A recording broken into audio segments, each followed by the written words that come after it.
जय गुरु जी संगत जी।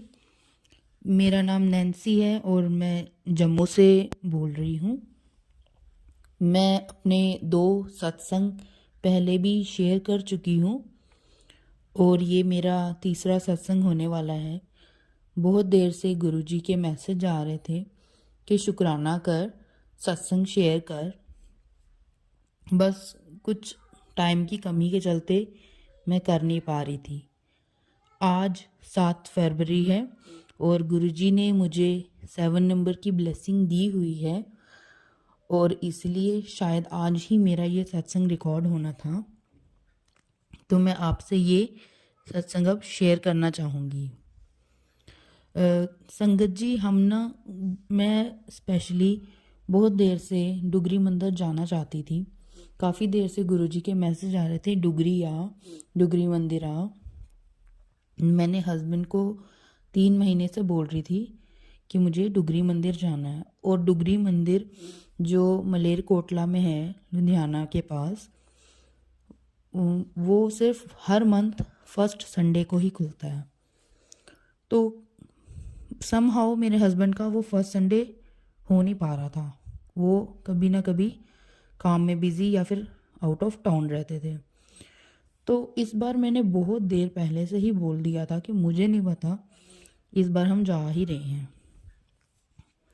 समहाउ उनका फाइनल हो गया कि हाँ, इस बार मैं जाऊंगा। तो मुझे अपनी वहाँ हमारे रिलेटिव भी रहते हैं पंजाब में। तो हम पहले किसी और रिलेटिव के जा रहे थे, तो हमें पता चला कि उनके ऑलरेडी कोई गेस्ट आए हुए हैं, तो हमने उनको डिले कर दिया।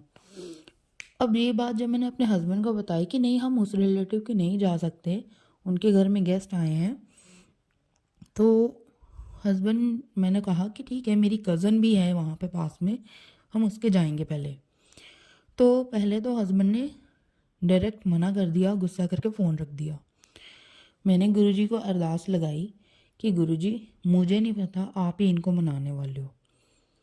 आधे घंटे के अंदर खुद उनका वापस फ़ोन आया कि अपने कज़न को फ़ोन करके बोल दो हम लोग आ रहे हैं।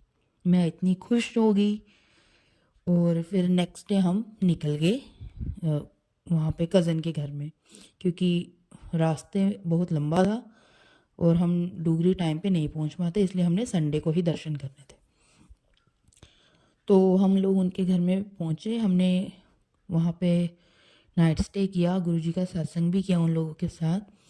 और समहाउ मेरी कज़न भी एग्री होगी कि नेक्स्ट डे मैं भी चलूँगी। लेकिन हमें वहाँ से, उनके घर से निकलते काफ़ी डिले हो गया और फिर उसे कैंसिल करना पड़ा। ये भी गुरुजी की मर्ज़ी ही होती है कि उनके दर्शन के लिए कौन आएगा और कौन नहीं।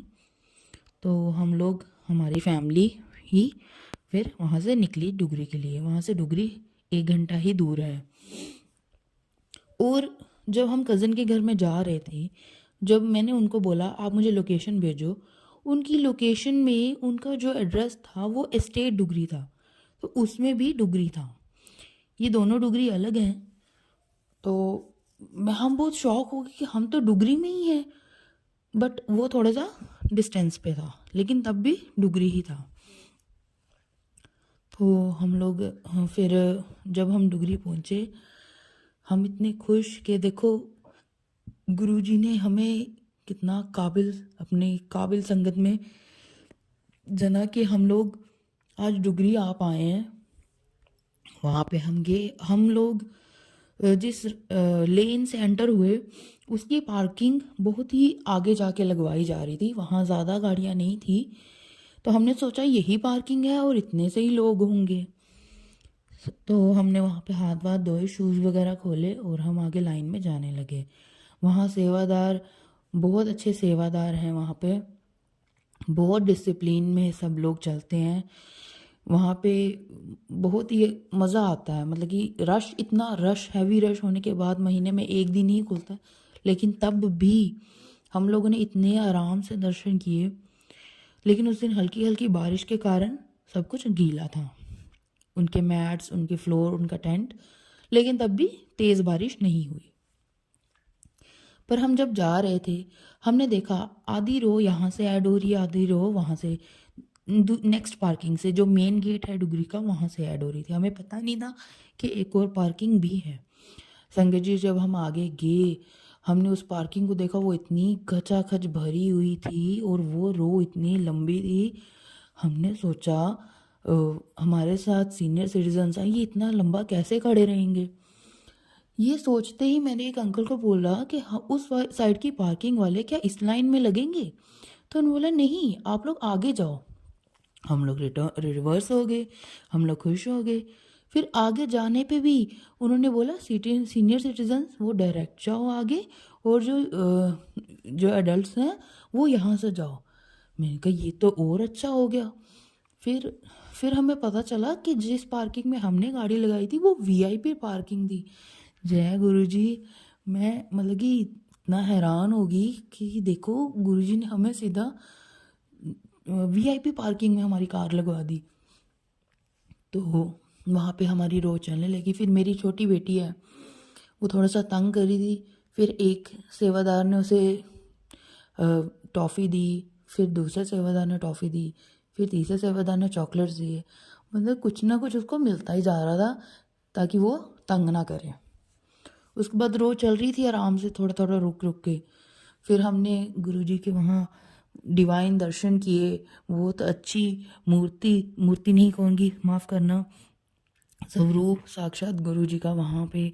मन इतना प्रसन्न हुआ उनको देख के, आंखों से आंसू छलक रहे हैं कि देखो परमात्मा ने हमें इस काबिल समझा कि हम उनके इतने मतलब कि बर्थ प्लेस पे आके भी हम उनके दर्शन कर पा रहे हैं। बहुत अच्छा लगा संगत जी। वहाँ पे कोई भी कुछ नहीं चढ़ता आपकी श्रद्धा के सिवा। आप अपनी श्रद्धा से बस वहाँ के दान पात्र में जो देना चाहेंगे वो आप दे सकते हैं। वो भी आपको कोई फोर्स नहीं करता कि आप इतना डालिए, इतना मत डालिए। और वहाँ पे कोई भी चढ़ावा, कोई भेंट कुछ नहीं जाता है। और वो भी जो हम दान पात्र में जाते हैं वो गुरुजी की ही मंदिर को बेहतर बनाने में, उनकी बाकी जो भी व्यवस्था है उसको बेहतर बनाने में ही यूज़ होता है। तो हम लोग वहाँ से ब्लेसिंग लेके बाहर आए। उसके बाद साइड पे लंगर प्रसाद की रो थी। हमने वहाँ पे लंगर प्रसाद किया, जल प्रसाद लिया और फिर हम वापस आ गए वहाँ से, किसी रिलेटिव के घर वापस आ गए। अब मेरी मदर इन लॉ के पास जो जल प्रसाद था वो उन्होंने पूरा नहीं पिया। वो कह रहे थे इसे मैं घर जाके किसी को दूंगी। जिस रिलेटिव के हम घर जा रहे थे वो बोल रहे थे मैं उनको दूंगी। और फिर उन्होंने रख लिया। जैसे ही हम अपनी वो कार को लेके पार्किंग से लेन से बाहर आने लगे, सडनली एक अंकल ने हमारी कार को रोका। उन अंकल ने मेरे फादर इन लॉ के हाथ में मुट्ठी बंद करके कुछ दिया और मुट्ठी बंद कर दी। हम इतने हैरान, उनको मिला था लॉकेट स्वरूप गुरुजी का। जय गुरुजी। हम इतने मतलब कि इतनी गाड़ियाँ निकल रही हैं, हमारी गाड़ी को रोक के उन्होंने उनके हाथ में दिया। This is not a coincidence, ये गुरुजी की ब्लेसिंग थी। और उससे पहले जब हम लंगर प्रसाद खा के बाहर को आ रहे थे तो इतने लोग लेके एक आंटी हमारे सामने आगे ही स्वरूप बांट रही है। मतलब कि गुरुजी ने हमारे पास आना था, हम सबको स्वरूप मिला। जय गुरुजी। और गुरुजी कहते हैं मेरे हर स्वरूप का कोई ना कोई मतलब होता है। मैं जिस चोले में तुम्हारे घर पहुंचूंगा वो तुम्हारे घर के हिसाब से होता है। तो हम लोग बहुत खुश हुए कि हमें गुरुजी हमारे साथ आए। उसके बाद उन रिलेटिव के घर जब हम पहुँचे तो सुबह नहा धो के मम्मी उनको जल प्रसाद देने लगी। सडनली मम्मी के मेरे मन में आया कि ये मेरा प्रसाद है, मैं कैसे दे दूँ। तो उन्होंने समहाउ नहीं दिया। तो वहाँ से जब हम लोग निकल गए तो फिर वहाँ से निकल गए तो फिर मम्मी को फ़ोन में मैसेज आया रात को कि जो मेरा जल प्रसाद है वो तुम्हारी ब्लेसिंग है, ये किसी को दे ही नहीं करता। तो मम्मी इतने हैरान हो के, देखो मेरे मन की बात कि मैं सोच रही थी कि मैं दूँ या नहीं दूँ, तो गुरुजी ने क्लियर कर दिया कि ये नहीं देना है। मतलब कि जिस तक गुरुजी ने पहुंचना उस तक पहुंचना ही है, वो खुद पहुंच जाएंगे। उसके बाद हम लोग, हमारे एक और रिलेटिव रहते हैं पंजाब में, वहाँ पे गए हम। और जब मैं डुगरी मंदिर में थी, मैंने गुरुजी से बस एक ही अरदास लगाई। जैसे ही मेरी वो अरदास पूरी होगी संगत जी, मैं एक और सत्संग शेयर करूँगी, गुरुजी से मैंने विनती की हुई है। उसके बाद हम लोग वापस अगले दिन घर को आने लगे। और घर को जब हम आ रहे थे संगत जी, हमारी इलेक्ट्रॉनिक कार है और मेरे हस्बैंड ने ऐसे तो रात को चार्ज की थी गाड़ी, बट एक पॉइंट के बाद हमें दोबारा चार्ज करनी थी वो। और जिस स्टेशन पे हमें वो गाड़ी चार्ज करनी थी, उसका वो इलेक्ट्रिक चार्जर वर्क नहीं कर रहा था। बार बार वो अप्लाई कर रहे थे मेरे हस्बैंड, तो वो वर्क नहीं कर रहा था। मैंने गुरुजी का वहीं बैठे मंत्र जाप किया और उनको कहा, गुरुजी प्लीज़ हमारी गाड़ी, मेरी मदर इन लॉ ने बोला, गुरुजी आप तो खाली टैंकी में भी पेट्रोल भर देते हैं, हमारी भी गाड़ी चार्ज करवा दो। उसी टाइम एक और अंकल आए वहाँ से, उन्होंने पता नहीं उस मीटर को, उस चार्जर को क्या किया और वो चार्जर चल पड़ा। मैं बोलती हूँ बस मेरे मुंह से निकालने की देर है और गुरुजी ने हमारा वो चार्जिंग पॉइंट, पता नहीं वो कैसे चल पड़ा, उसको क्या खराबी थी, वो चल पड़ा और फिर वो हमारी गाड़ी चार्ज होने लगी। ऐसी है गुरुजी की महिमा। उसके बाद जब हम घर पहुंच के जैसे ही मेरी मदर इन लॉ ने फ़ोन ऑन किया, तो फ़ोन ऑन करने से पहले उन्होंने मंदिर में गुरुजी के स्वरूप के आगे माथा टेका। उन्हें लगा कि हम गुरुजी को घर छोड़ गए थे तो शायद उनका ध्यान ना हम रख पाए, उन्होंने उनसे माफ़ी मांगी। लेकिन जैसे ही वो रूम में जाते हैं और अपना फ़ोन ऑन करते हैं, फ़ोन में उनको मैसेज ही सीधा ये आता है, की सोचदी पई हैं कि मैं ਤੁਹਾਡੇ ਨਾਲ नहीं गया सी, मैं ਤੁਹਾਡੇ ਨਾਲ ही गया सी और ਤੁਹਾਡੇ ਨਾਲ ही घर आया हाँ। मम्मी इतने खुश होते हैं। और मतलब कि देखो संगत जी, मतलब कि मैं जानती हूँ जिन तक मेरे जो तो गुरुजी को मानते हैं वो तो मेरी बात को समझ पा रहे होंगे, लेकिन जो नहीं मानते उनसे मेरी विनती है कि गुरुजी और कोई नहीं, साक्षात शिव हैं, आप उनमें बस अपनी आस्था रखिए। शिव जी पे तो आप यूं भी जल चढ़ाते ही हैं, तो गुरु जी में आस्था भी अपनी चढ़ाइए। मेरी बस यही अरदास है। उसके बाद आज संगत जी, आज थोड़ी सी बिज़ी चलने के कारण मैं ज़्यादा फ़ोन नहीं देख पाई। अभी शाम को ही मैंने फ़ोन खोला और मुझे मैसेज आया कि आप लोगों को क्या लगता है कि लंगर प्रसाद की ब्लेसिंग ऐसी ही है? बड़े बड़े ऋषि मुनि ऊपर बैठे हुए, ये गुरुजी की वर्डिंग थी, ऊपर बैठे हुए ऋषि मुनि तरसते हैं नीचे आके इस लंगर का एक निवाला खाने के लिए। आपको क्या पता कौन आपके साथ बैठ के लंगर कर रहा है, वो कौन सा ऋषि है, कौन सा मुनि है, या फिर साक्षात मैं हूँ। तो उनका ये मैसेज था कि संगत जी कि लंगर प्रसाद कभी छोड़ के नहीं जाना चाहिए, क्योंकि मैंने वहाँ देखा था डुगरी मंदिर में जिन लोगों को जल्दी थी वो बिना लंगर खाए ही जा रहे थे। तो मेरी आपसे रिक्वेस्ट है कि गुरु जी का लंगर कभी भी कभी भी कभी भी नहीं छोड़ना। ये आपके 10 तरह के कलेश काटने वाला है और बड़े नसीबों वालों को ये लंगर मिलता है।